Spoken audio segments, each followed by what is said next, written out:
Alors voici le deuxième exemple.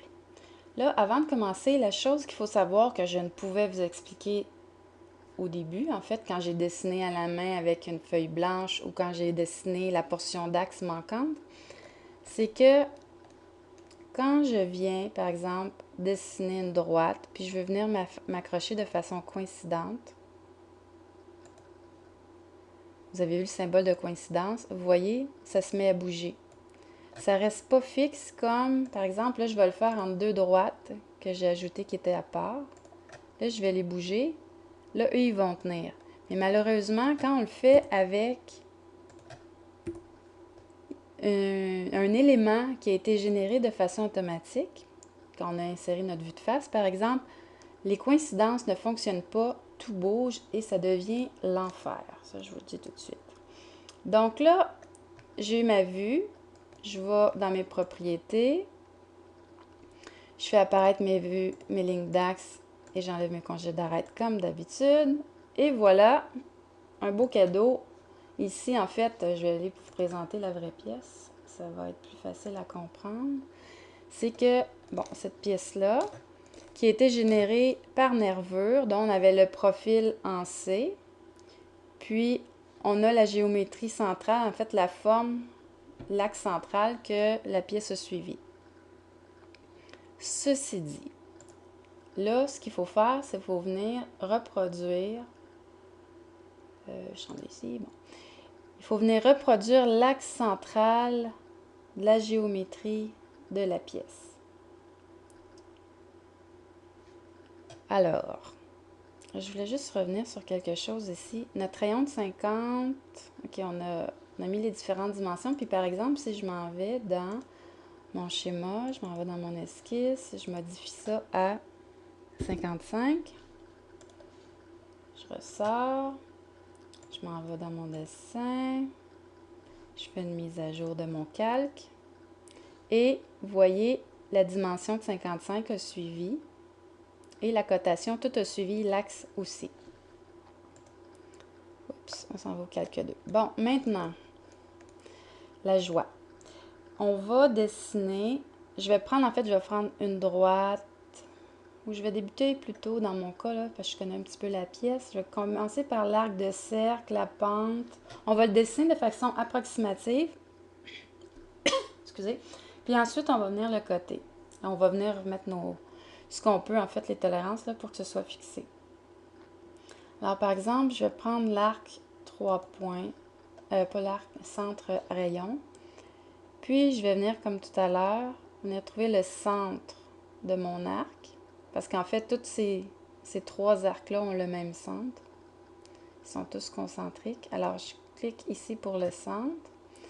Et là, bon, à quelque part, il n'y a rien qui m'indique où est le milieu. Ici, ça semble s'accrocher parce que j'ai été vis-à-vis, vous voyez la ligne, l'extrémité, fait que ça l'a forcé à me montrer le centre, même si je ne vois pas le petit pointillé. Ou peut-être même pas à vertical. Je vais retourner ici. Il faut vraiment pour voir. Je ne sais pas si vous voyez là. Ah, regardez. On voit, je ne vais pas bouger mon curseur. En haut du 50, il y a la ligne du rayon. Et à gauche, on voit la ligne orange de la pièce. Ça, je crois bien que ça m'indique que je suis au bon endroit. OK, on s'essaye. Là, ici, par exemple, je continue. Regardez, le segment en pente est en orange. Ça m'indique que je suis au début de son segment. Fait que je vais cliquer à cet endroit-là. Oh, j'ai juste pris l'arc, ok. Je vais continuer avec la fonction contour. Ça va être plus simple. Fonction contour, ici. Donc, je vais continuer ici, coïncidence. Puis là, je vais être parallèle. Fait que vous voyez, j'ai été vis-à-vis mon trait. Je viens me repositionner. Le parallélisme apparaît. Puis quand je suis au bout, regardez, j'ai un pointillé qui apparaît. Ensuite, je vais une courbe tangente ici pour mon contour. Bon, ça, j'ai l'air centré. Ok, ici, ça a l'air bien. On voit que j'ai l'air concentrique. Si jamais c'est pas parfait, c'est pas très grave parce que je vais venir le repositionner. Ici, j'arrive, bon, je vais dépasser, je trace mon axe. Fait que là, quand j'ai terminé, je rappuie sur contour ou je double-clique. Bon, maintenant, ok, je vais aller faire mon trait qui me manque en haut parce que je vais en avoir besoin pour débuter. Fait que vous voyez, on voit qu'il est tangent, je sors à l'extérieur. Là, ce que j'ai besoin, en fait, ici, il faut que je vienne positionner, tu sais, pour me rendre iso-contrainte tout à l'heure. Ouh, ici, je vais y mettre une horizontalité tout de suite. Je vais avoir besoin de venir me positionner. Puis là, je vais venir, en fait, bon, ici, c'est parfait finalement. Regardez, il y a une tangence en lien avec... est-ce que c'est vrai, ça? Est-ce que je veux ça à cet endroit-là, réellement?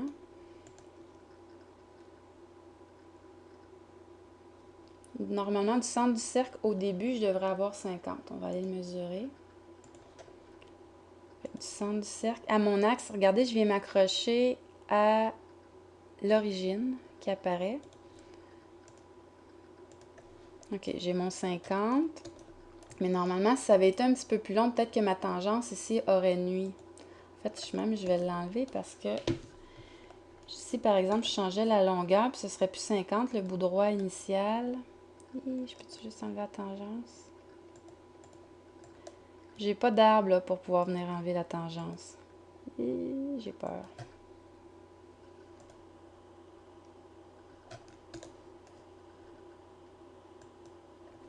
Je vais voir là. Ah. Fiou. J'ai pu enlever seulement la tangence parce qu'à quelque part, ici, en fait là c'est mon 50. Mais si je veux double-cliquer, par exemple, je voudrais qu'il soit à 60. Là, je ne peux pas. Pourquoi donc? Qu'est-ce qui se passe?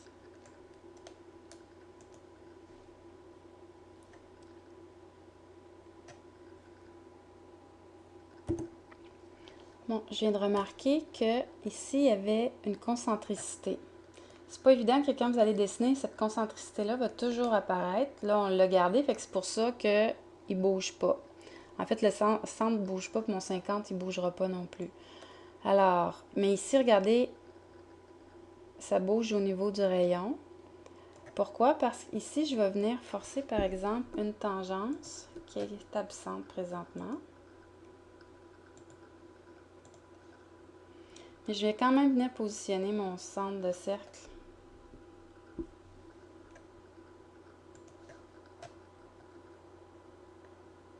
Bon, vous irez selon le dessin 3D, qu'est-ce qu'il nous exige. Bon, par exemple 20, mais je ne suis pas certaine que cette cote-là existe dans le 3D. Vous voyez, bon, le diamètre peut bouger, donc on va venir prendre le rayon. De mémoire, c'est 50. Fait que je vais piloter la géométrie, fait que je peux venir changer la dimension. Puis regardez, ça c'est iso-contraint presque en entier. Ça va être parfait, ça. Puis ici, ce qui nous reste, bon, ici, je vais forcer une horizontalité. Oups.